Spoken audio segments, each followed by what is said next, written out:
సత్యమే పలకాలని నిశ్చయించుకునే తరుణం అందరి జీవితాల్లోనూ తరచూ వస్తూ ఉంటుంది.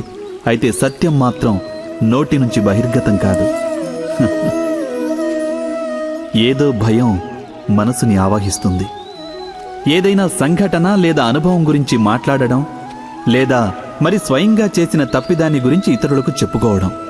అయితే సత్యం అంటే ఇదేనా? కాదు. ఇదంతా కేవలం తథ్యం, అనగా కేవలం జరిగిందంతా జరిగినట్టుగా చెప్పేయడం సామాన్యమైన విషయమే. కానీ అప్పుడప్పుడు ఆ సత్యాన్ని చెబుతున్నప్పుడు కూడా భయం వేస్తుంటుంది. సాధారణంగా ఎదుటివారి భావాల గురించి ఆలోచిస్తుంది మన మనస్సు. ఇతరులకు దుఃఖం కలుగుతుందన్న భయం కూడా అడ్డు తగులుతుంటుంది. అయితే ఈ సత్యం అనేది ఏమిటి? ఎప్పుడైనా మీరు దీని గురించి ఆలోచించారా? మనసులో భయం నిండినప్పటికీ ఎవరైనా తథ్యంగా మాట్లాడినట్లయితే అదే నిజంగా సత్యమవుతుంది.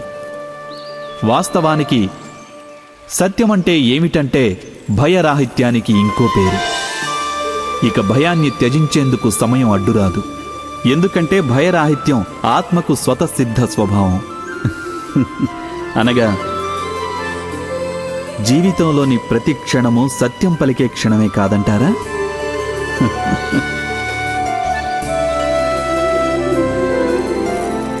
మీరే ఆలోచించండి.